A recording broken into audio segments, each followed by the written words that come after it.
विशाल, बेटा पापा बोल रहा हूं। हाँ, वो मेहरा अंकल के फोन से।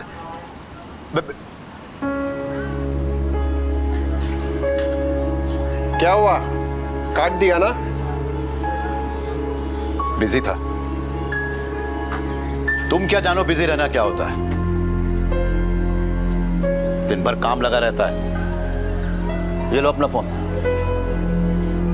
तुम्हारे बेटे की तरह निकम्मा नहीं है मेरा बेटा। अब जाओ दौड़ना शुरू करो। मुंह क्या देख रहे हो?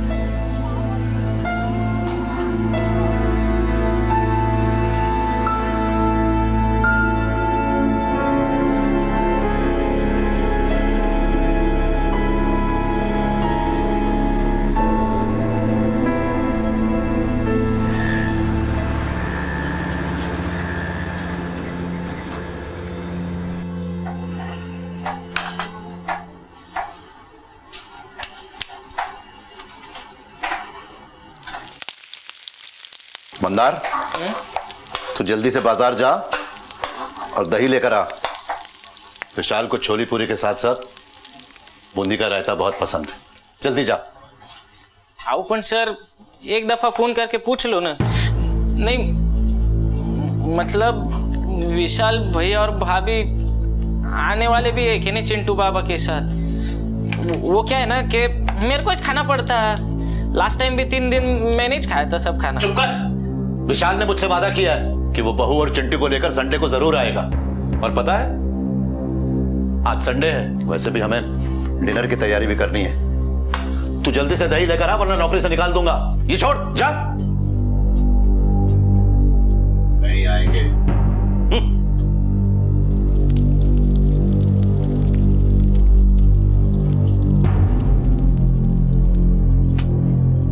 इस मंदार की आदत है आग लगाने की। जलता है वो विशाल से।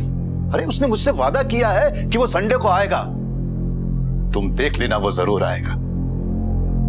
तिनका तिनका जोड़ परिंदा आशियां बनाता है। तिनका तिनका चोंच में डाल बच्चों को पालता है। और फिर एक दिन वो बड़े हो जाते हैं और उड़ जाते हैं, मुड़कर भी नहीं देखते। सेना से रिटायर्ड कैप्टन श्रीकांत सिंह मुंबई स्थित अपने आशियाने में अपने बेटे और उसकी फैमिली की पल पल राह देख रहे थे। मेज पर डिनर भी सज चुका था। ऐसा पहले भी कई बार हुआ था। ज्यादा नहीं, लगभग 20 से 25 किलोमीटर दूर नवी मुंबई से उनका बेटा अब तक पहुंचा नहीं था और तुरक मिजाज फौजी बाप विचलित हो रहा था।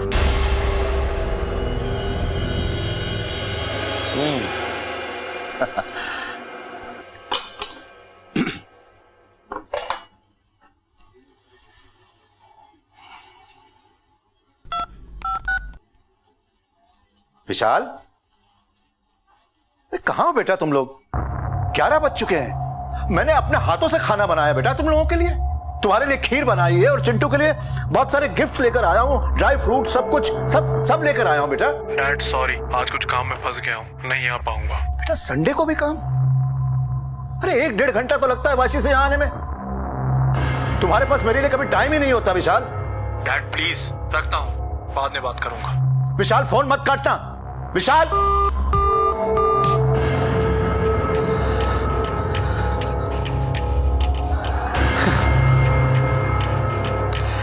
काट दिया।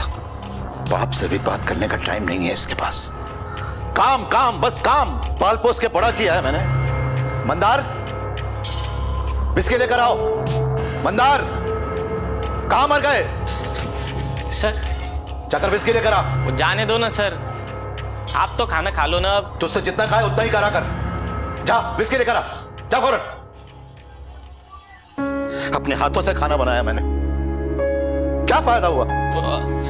वो विस्की खत्म हो गया है सर। जब खत्म हो जाती विस्की तो लेकर आना चाहिए ना।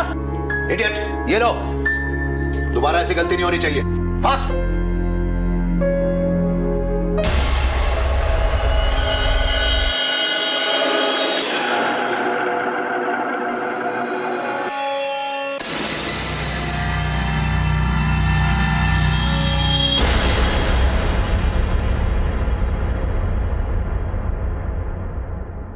बाप के लिए भी टाइम नहीं है, संडे को भी काम। इतने दिन हो गए अपने पोते का चेहरा देखने के लिए तरस गया मैं।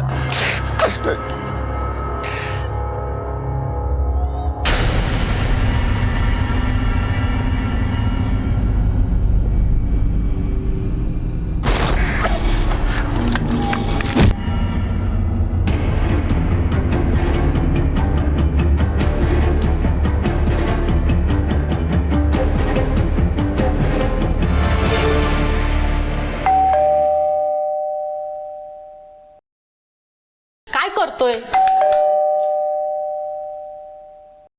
अरे बाबा, मुझे दूसरे यहाँ भी काम पर जाना है।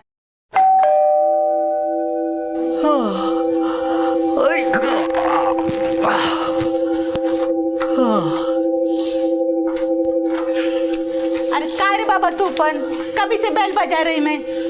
अरे आखीच नाही खोली ना मेरी, वो ना रात को थोड़ी जास्त झाली होती मला। साहब ने कान पकड़ के उठाया नहीं लगता आज तुझे? सर पण सोयले अभी तलक। तू तेरा पटपट काम कर ले, हाँ? पण ऐक ना, सर को बोलना नहीं है कि मैं अब भी उठा, नहीं तो कान पकड़ के परेड करा देंगे ना मेरे को। अच्छा नहीं बोलते। सर सर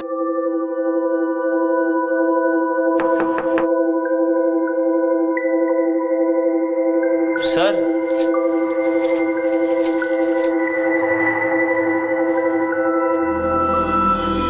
अभी तक नहीं आया है मॉर्निंग वॉक से। अच्छा ही हुआ जो अभी तक नहीं आए, नहीं तो बोम्बा बोम करते थे मेरे नाम से। अगे भारती, अब तू फटाफट साफ सफाई कर ले, हाँ? मैं सर को नीचे देख के आता हूँ। बरं बरं ठीक है। सर को देखा क्या तूने? हाँ देखा ना, रात में देखा 3:30 बजे। 3:30 वाजता? पण तेरे को कैसे मालूम? हाँ? तू तो अब बीच आया होगा ना, दिन का ड्यूटी होता है ना तेरा? मेरा डबल ड्यूटी है आज। वो रात वाले ने छुट्टी लिया ना, हाँ। रात में मेरा जैसे ही आंख लगा ना, गाड़ी का आवाज सुना मैं। अरे कैप्टन साहब,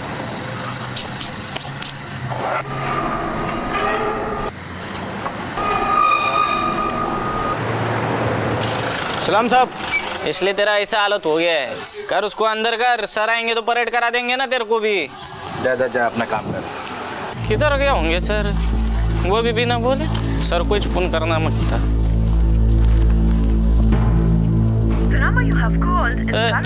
स्विच ऑफ आ रहा, किधर गए होंगे सर?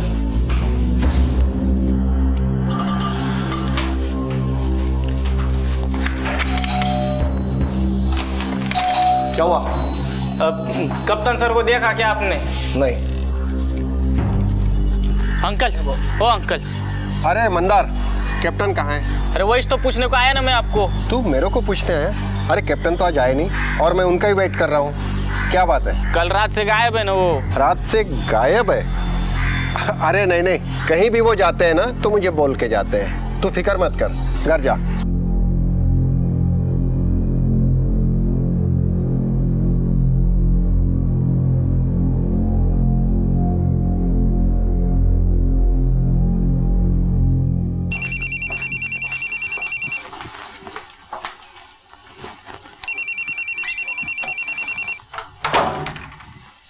बेटा बाहर जाके पढ़ाई करो, चलो जल्दी जल्दी जल्दी। शाबाश, कितना अच्छा बच्चा है। जल्दी जल्दी जल्दी। हेलो, क्या बब्बन, कितनी बार समझा करके भेजा था तुझे, फिर भी गलती। क्या करूं मैं तेरे साथ, मुझे तो समझ नहीं आता। अब तो मुझे पैसों के लिए फोन मत करना, समझा?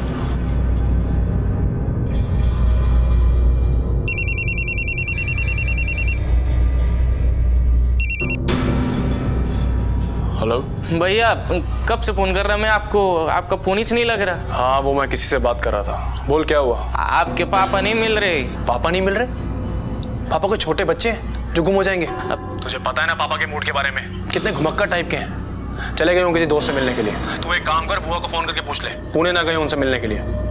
और मैं तुझे शाम को फोन करता हूँ, ठीक है? हाँ, बिजी हूँ थोड़ा भी। भैया हेलो, कैसी औलाद है, बाप की चिंता ही नहीं है।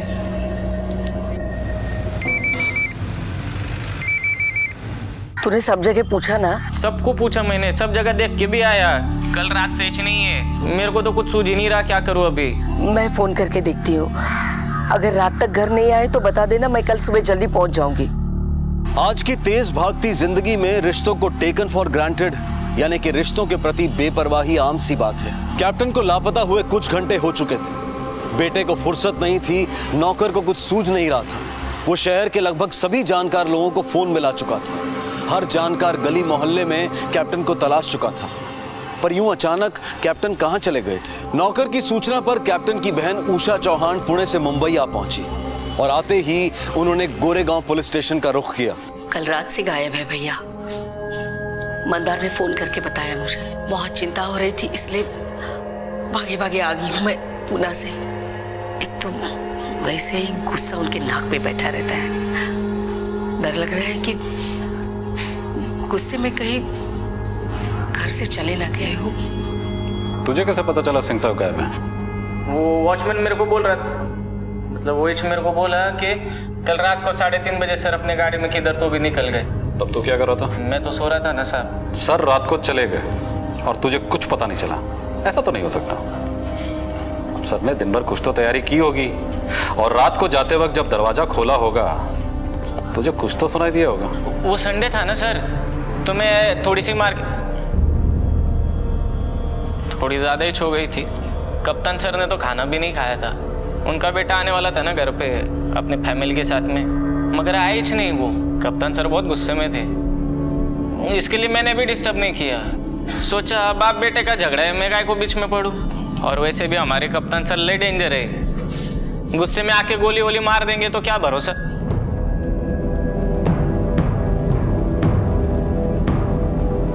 उनका बेटा कहाँ रहता है? वाशी, नवी मुंबईला। उनके बेटे को पता नहीं कि सिंह साहब गायब हैं? नहीं नहीं मालूम है ना, मैंने तो फोन करके बोला था उनको। तो फिर वो आया क्यों नहीं? उसे उनकी कोई फिक्र नहीं है। उसने तो मंदार से ये भी कह दिया कि गए होंगे कहीं घूमने। विशाल की शादी हुई है तब से विशाल भाई के साथ नहीं रहता। उसकी पत्नी को और उसको भाई के साथ रहना अच्छा नहीं लगता, शायद इसीलिए थोड़े चिड़चिड़े से रहते हैं। एक ही तो बेटा है उनका, लेकिन न ठीक से बात करता है न उनका ख्याल रखता है।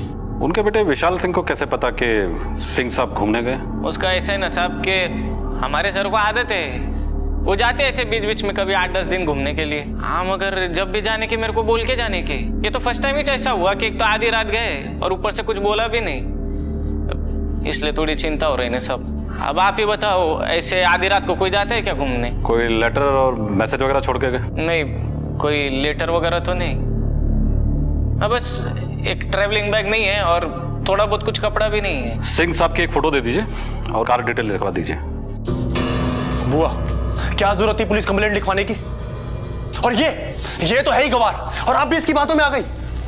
पता है ना तुझे पापा के मूड के बारे में? चले जाते हैं बाहर घूमने के लिए, आ जाएंगे वापस। याद है ना से 2 साल पहले क्या हुआ था? मनाली चले गए थे 10 दिन के लिए और 10 दिन में सिर्फ उन्होंने एक ही कॉल किया था। आपकी बात बराबर है भैया, पर वो मेरे को बोल के जाते, फोन करते रहते।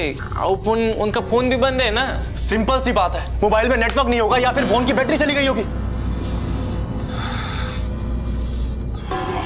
पुलिस उनके बारे में इंक्वायरी करेगी और लोग उनके बारे में 10 तरह की बातें करेंगे, वो अलग बेवकूफ कहीं का।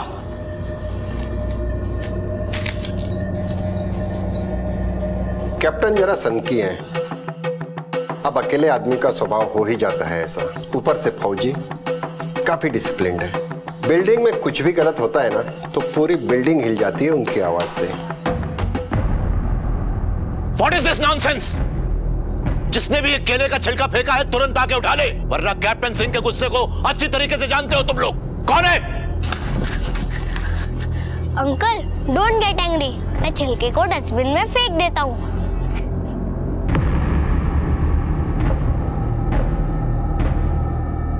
जितनी जल्दी उन्हें गुस्सा आता है ना उतनी जल्दी वो शांत भी हो जाते हैं। एक बात है, उनका बेटा उन्हें बहुत नेग्लेक्ट करता था। हो सकता है उसी बात से गुस्सा होके वो कहीं चले गए हों। हाँ साहब, बहुत डर लगता था कैप्टन साहब से। वैसे मैंने जाते हुए देखा था कैप्टन साहब को। कितने बजे? साहब ये कोई 3:30 बजे। सलाम साहब।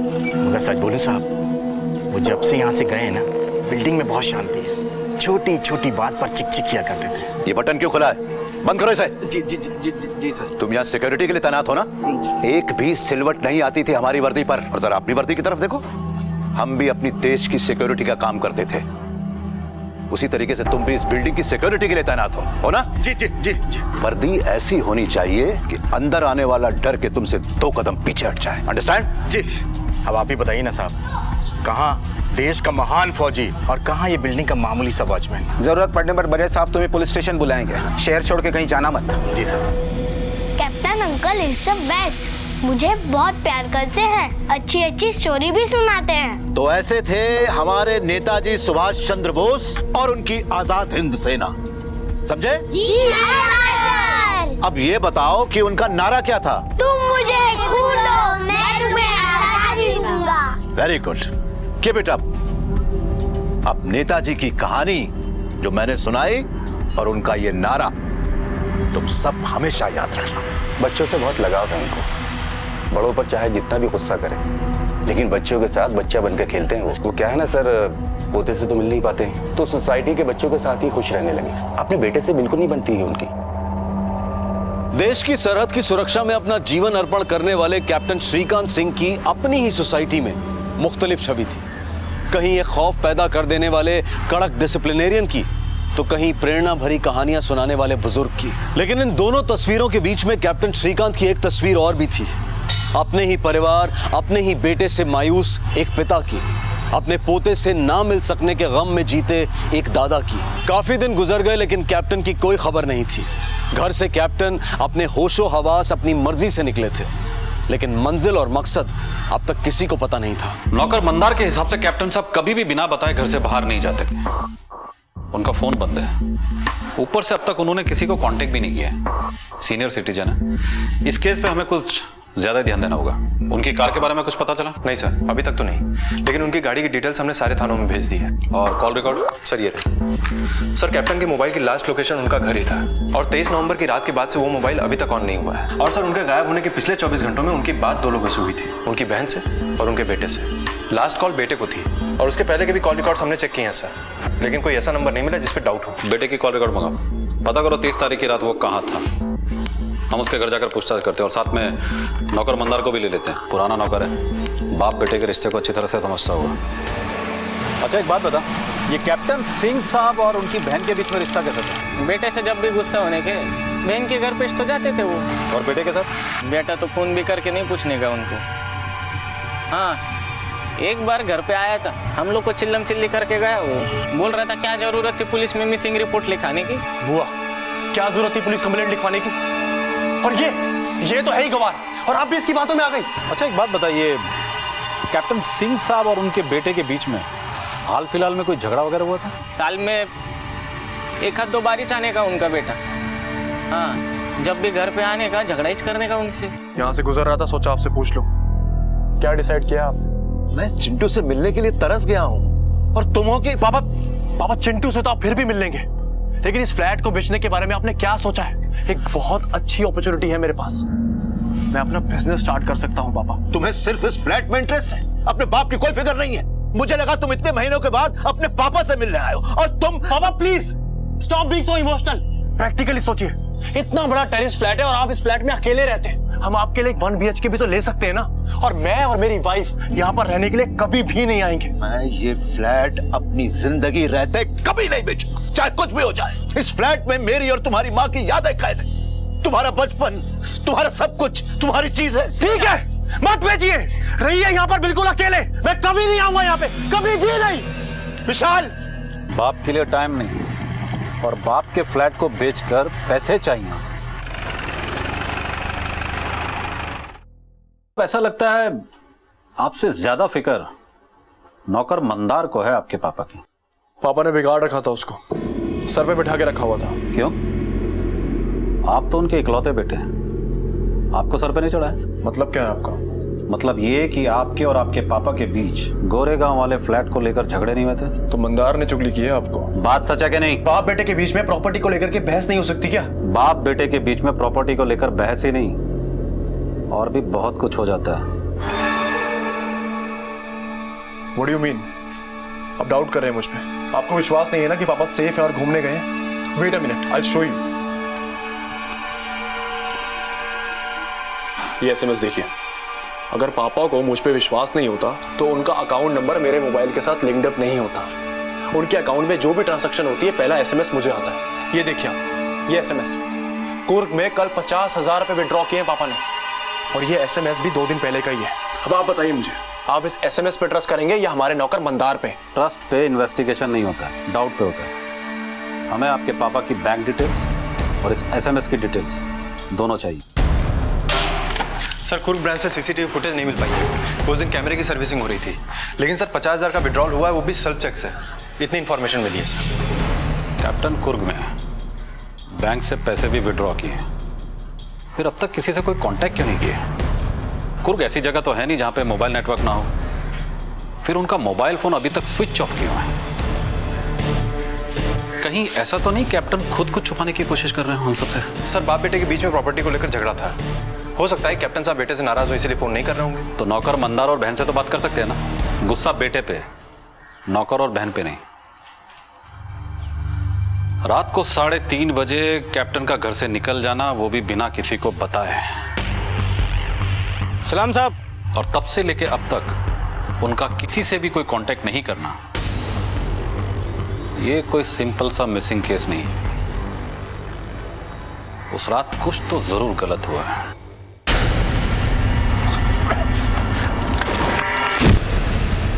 कैप्टन अपनी कार से कुर्ग तो नहीं गए होंगे, और अगर वो अपनी मर्जी से गए होंगे तो उन्होंने अपनी कार को कहीं ना कहीं पार्क तो जरूर किया होगा, और अगर उन्हें जबरदस्ती ले जाया गया है तो ले जाने वाले ने उनकी गाड़ी को इधर उधर छोड़ दिया होगा। अब इस कार का मिलना हमारे लिए बहुत जरूरी है।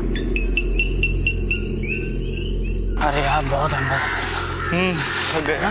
थक गए। अब से इतना लंबा टूर नहीं करूँगा। नहीं। कार झाड़ियों में क्या कर रही है?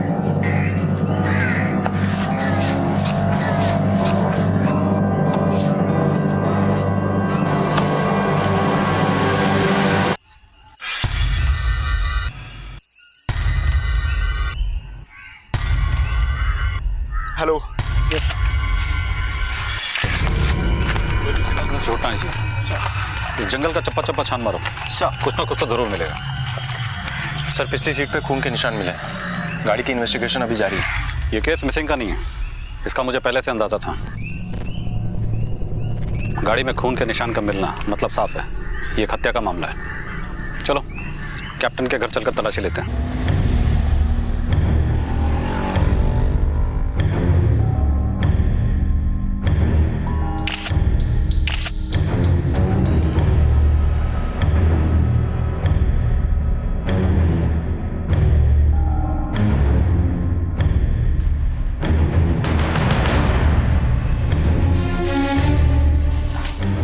सर मैंने वॉश बेसिन का एरिया पूरा चेक किया और मुझे हैंड वॉश के नीचे से ब्लड स्टेन्स मिले हैं। सर मास्टर बेडरूम का टॉयलेट काम नहीं कर रहा है, ऐसा लगता है कि उसके पाइप में जबरदस्ती कुछ फंसाया गया है। प्लम्बर को बुलाकर चेक करो। Yes sir. सर इस गन पे भी ब्लड के निशान मिले। मुझे इन सब की जांच रिपोर्ट जल्द से जल्द चाहिए। गाड़ी में मिले खून के निशान और बंदूक में मिले खून के निशान, दोनों को मैच करिए। वो नौकर मंदार बाहर ही खड़ा है सर, उसको हिरासत में लो। उस रात कुछ ना कुछ तो घर में जरूर हुआ था, और वो एक अकेला ऐसा शख्स है जो उस वक्त घर में मौजूद था। ओके सर, चलो। साहब चलो। कुछ नहीं किया साहब, मैंने कुछ नहीं किया। आईफोन क्या साहब? अरे मैं था उस दिन रात को घर में। हमारे सर बहुत खुश थे, उनका बेटा अपनी बीवी बच्चे को लेके आने वाला था घर पे, लेकिन 11 बज गए, फिर भी उनका बेटा नहीं आया। मंदार विस्की लेकर आओ। वो विस्की खत्म हो गया है सर। जब खत्म हो जाती विस्की तो लेकर आना चाहिए ना, इडियट। ये लो। जब मैं विस्की लेके घर पे आया तो 11:15 बज गए थे।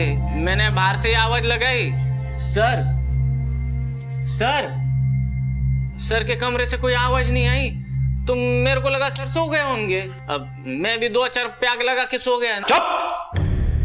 कैप्टन साहब की गाड़ी और उनकी राइफल पे खून के निशान मिले हमें। खून?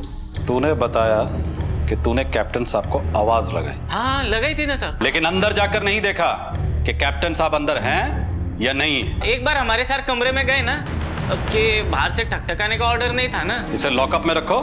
नहीं सर। तोड़ो और इसका ब्लड सैंपल भी लो। नहीं साहब, सच्ची में सुनो ना मेरी बात। सर कमोड की पाइप में कागज के टुकड़े फंसे हुए थे, इसलिए पाइप चोक हो गया था। लेकिन सर पेपर की क्वालिटी देखने से ऐसा लगता है जैसे किसी लीगल पेपर्स के टुकड़े। उनको भी मैंने फॉरेंसिक के लिए भेज दिया। कैप्टन उसके बेटे की कॉल रिकॉर्ड की फाइल लेकर आओ। Okay sir. सर ये रही विशाल सिंह की कॉल डिटेल्स।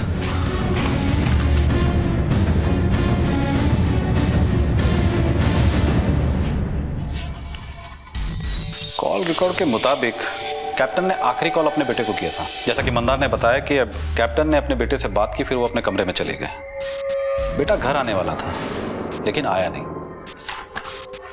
कैप्टन के बेटे विशाल सिंह के मोबाइल के लोकेशन के मुताबिक वो घर के आसपास ही था।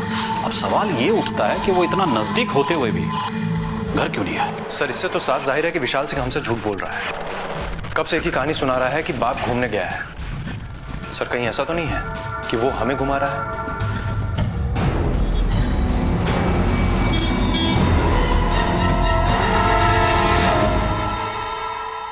अब तक आपको यह बात तो पता चल ही गई होगी कि ये केस एक मिसिंग का केस नहीं बल्कि उससे कहीं ज्यादा है। आपके पापा के घर और गाड़ी दोनों जगह से हमें खून के निशान मिले।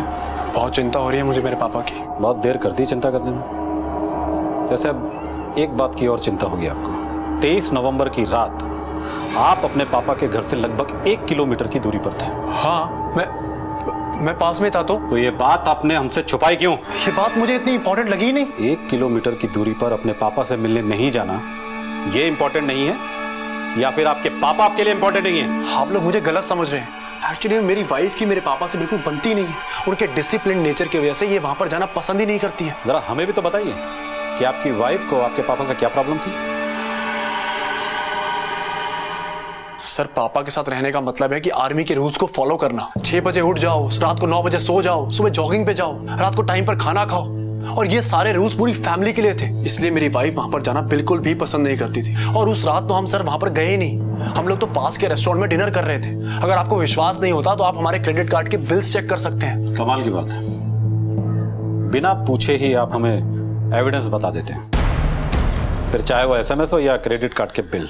लेकिन पता नहीं क्यों मुझे ऐसा लग रहा है कि आपके पिता गायब हैं, लेकिन आप कुछ ज्यादा ही रिलैक्स्ड हैं। आप कैसी बात कर रहे हैं? वो मेरे पापा हैं। मैं मानता हूं कि मैंने इस बात को सीरियसली नहीं लिया, लेकिन ये सब क्या हो रहा है मुझे कुछ भी समझ में नहीं आ रहा। सर अगर आपको मुझ पे विश्वास नहीं है ना, आप ये देखिए,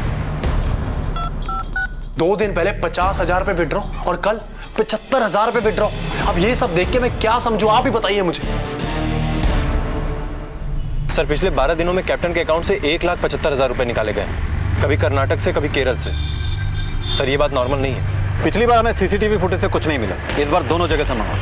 पता तो चले कैप्टन के अकाउंट से पैसे ड्रॉ कैप्टन ही कर रहा है या कोई और? सर राइफल पे कैप्टन के उंगली निशान मिले हैं, लेकिन जो ब्लड सैंपल्स हमें उनकी गाड़ी और उनके घर से मिले हैं उसका ब्लड ग्रुप ना तो कैप्टन से मैच करता है, ना ही उनके बेटे विशाल से, ना ही नौकर मंदार से।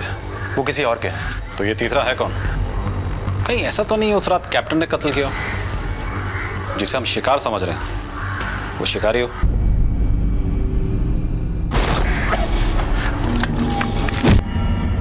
सर वॉचमैन के हिसाब से कैप्टन 3:30 बजे रात में गाड़ी में निकले। हो सकता है गाड़ी में लाश हो, उसी की जिसके ब्लड सैंपल्स हमें मिले हैं। सलाम साहब।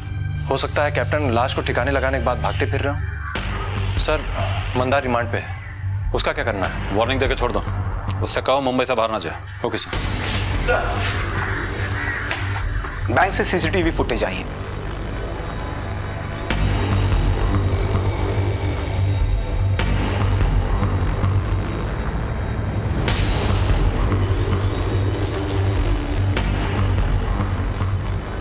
सर विड्रॉल तो हुआ है लेकिन कैप्टन कहीं नजर नहीं आ रहे हैं। कहीं हम लोग रॉन्ग डायरेक्शन में तो नहीं जा रहे हैं? मतलब? सर मतलब ये कि ऐसा भी तो हो सकता है ना कि कोई और उनके अकाउंट से पैसे निकाल रहा हो। बड़ी सफाई से सिग्नेचर किया गया, पता नहीं चलता है नकली है। पर ध्यान से देखिए, 20,000 के ओरिजिनल साइन वाले चेक का S और 50,000 के डुप्लीकेट साइन वाले चेक का S मैच नहीं करता है। कहने का मतलब यह है कि दोनों सिग्नेचर कैप्टन सिंह के नहीं हो सकते हैं। Are you sure ये सिग्नेचर कैप्टन श्रीकांत सिंह के नहीं? Yeah, I am 100% sure.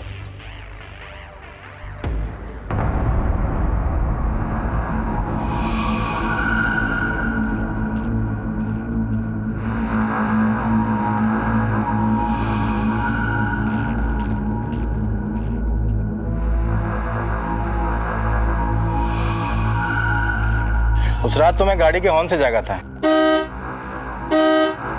पर हाँ साहब गाड़ी कैप्टन साहब की थी।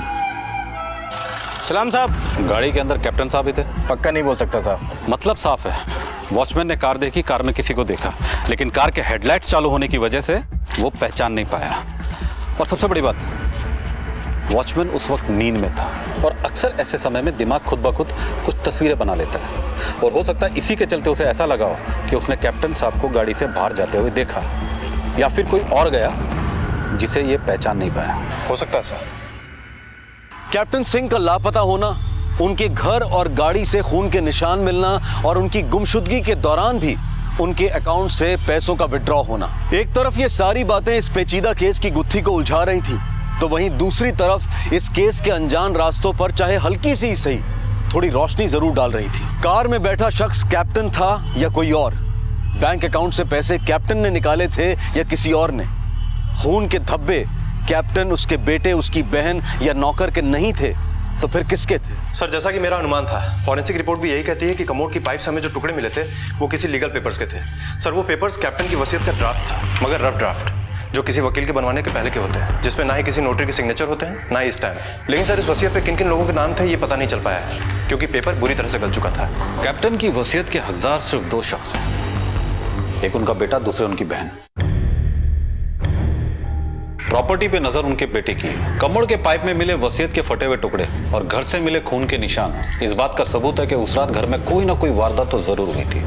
कहीं ऐसा तो नहीं कि कैप्टन साहब ने अपने बेटे को वसीयत से बेदखल कर दिया और गुस्से में आकर बेटे ने बाप को मरवा डाला और उसने किसी को इस काम पे लगा दिया हो कि रेगुलर इंटरवल पे बैंक से पैसे विड्रॉ करता रहे ताकि किसी को कोई शक ना हो और सबको ये लगे कि कैप्टन साहब जिंदा है। हो सकता है सर। कैप्टन साहब का कोई ना कोई लीगल एडवाइजर तो जरूर होगा।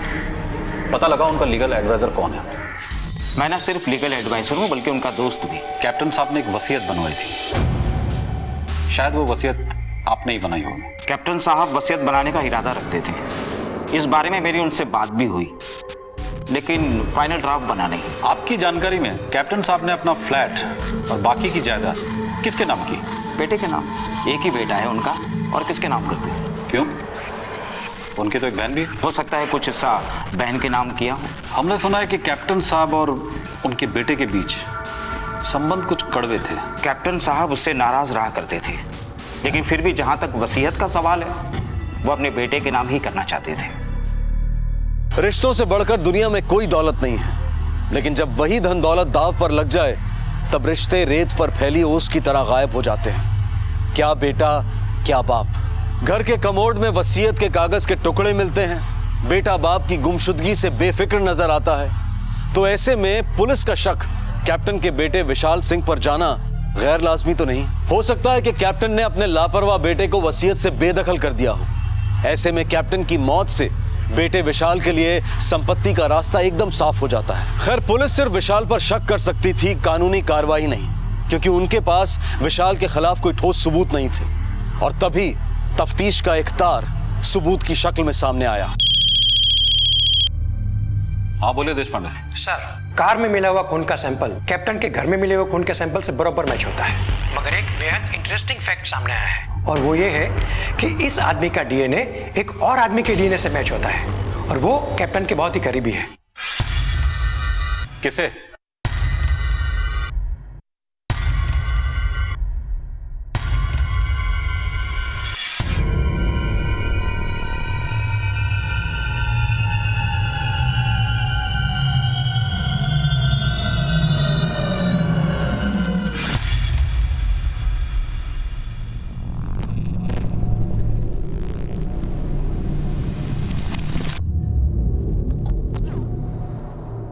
हेलो सिक्योरिटी, किसी को बाहर मत जाने दो।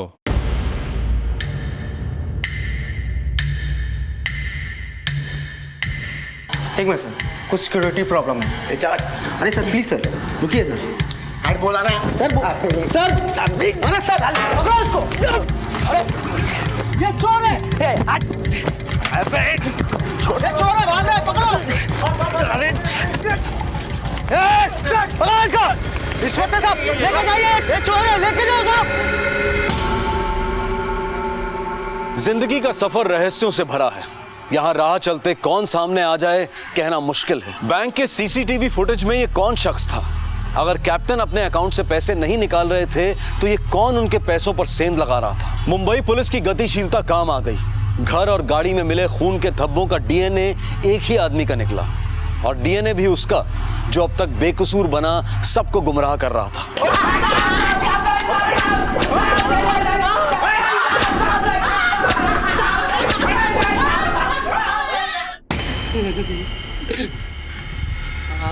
आओ साहब,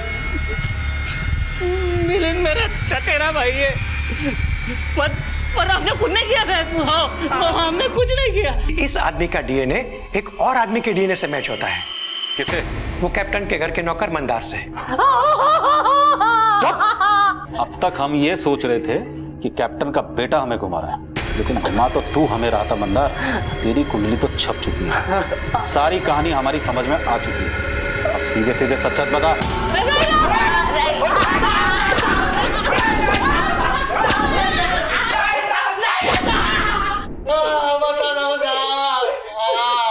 सब कुछ सच सच बताता हूँ। मैंने कप्तान सर से कर्जा लिया था।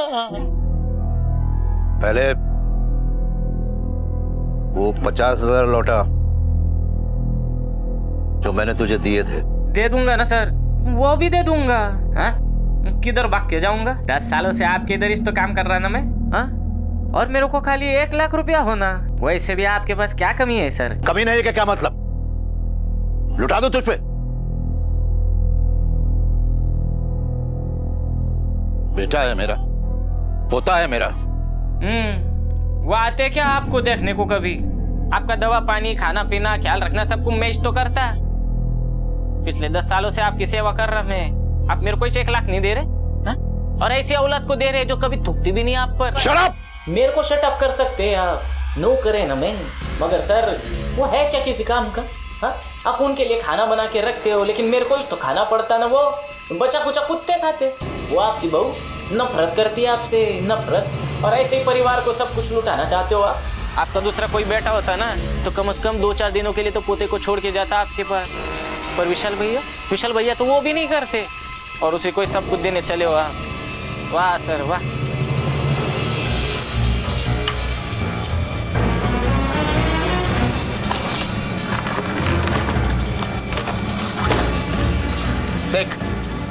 देख नालायक, अपनी वसीयत का एक हिस्सा मैंने तेरे नाम पर भी किया था, लेकिन आज मुझे तेरी नीयत में खोट नजर आ गई, इसलिए मैं इस वसीयत को फाड़ता हूं। नहीं सर, सॉरी सर, गलती हो गया सर। दोबारा ऐसी गलती नहीं होगी ना सर। सॉरी सर, माफ कर दो सर। सर माफ कर दो सर, हाथ जोड़ दो सर। सुन, मैंने तुझ पर भरोसा किया था जो आज टूट गया। अगर फौजी का भरोसा एक बार टूट जाए तो दोबारा वो गलती नहीं करता। Once a traitor is always a traitor। अब पहले तू मुझे 50,000 रुपए लौटाएगा, उसके बाद अपना हिसाब कर और दूसरी नौकरी ढूंढ।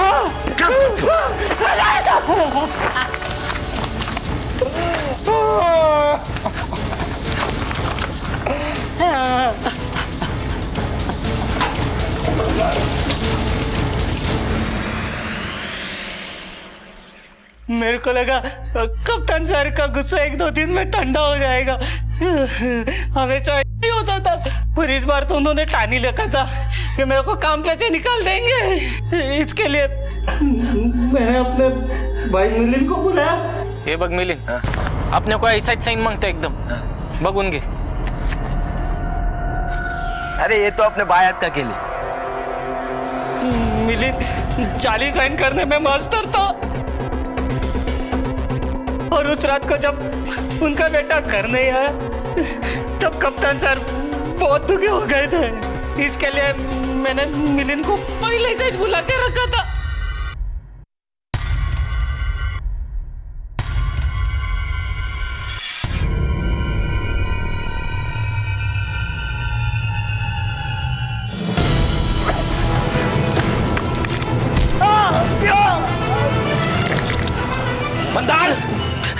मंदार जल्दी आओ। मंदार कहां से आया? बोलो नहीं तो गोली मार दूंगा। बोल कौन है तू? मंदार, मंदार।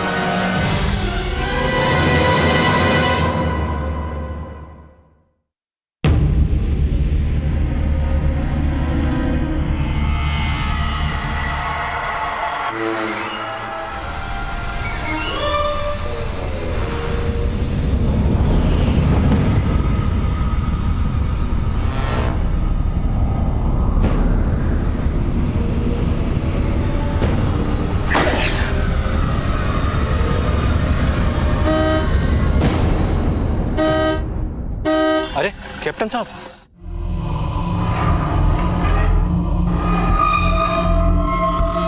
सलाम साहब।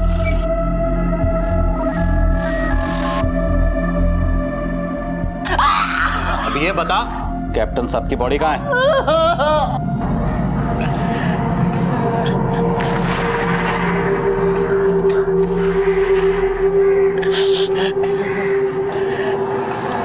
कहते हैं जहां सतर्कता घटी वहीं अपराध हुआ, लेकिन आज के इस केस में यह कहना ज्यादा सही होगा कि जहां संवेदना घटी रिश्ते बिखर गए। विशाल अगर अपने पिता के प्रति थोड़ा संवेदनशील, थोड़ा रिस्पॉन्सिव होता तो शायद मंदार जैसे लोगों की हिम्मत ही ना पड़ती। आज देश के महानगर बुजुर्गों के लिए असुरक्षित होते जा रहे हैं। आए दिन उनके साथ अपराध हो रहे हैं। ताउम्र हमारी सुरक्षा करने वाले आज बेहद असुरक्षित हैं। मंदार और उसके साथी मिलन पर आईपीसी की धारा 25, 27, 54 और 61 के तहत कड़ी कार्रवाई की गई। माँ बाप वो दौलत है जिसके बदले में जहां भी मिल जाए तो कम है, लेकिन शायद इस बात का इल्म हमें तब होता है जब वो हमारे बीच नहीं रहते। अपने बुजुर्गों का, अपने माता पिता का ख्याल रखें, उनकी इज्जत करें, उन्हें भरपूर प्यार दें। इसी विचार के साथ मैं अनूप सोनी आपसे विदा लेता हूं। फिर मुलाकात होगी अगले एपिसोड में और खुलासा करेंगे एक और जुर्म का। तब तक अपना और अपने परिवार का ख्याल रखें और देखते रहें क्राइम पेट्रोल डायल 100। सबक एक को, सीख हम सबको। जय हिंद। क्राइम पेट्रोल्स के और भी दिलचस्प कहानी देखने के लिए हमारे चैनल को सब्सक्राइब करें और बेल आइकॉन दबाना न भूलें।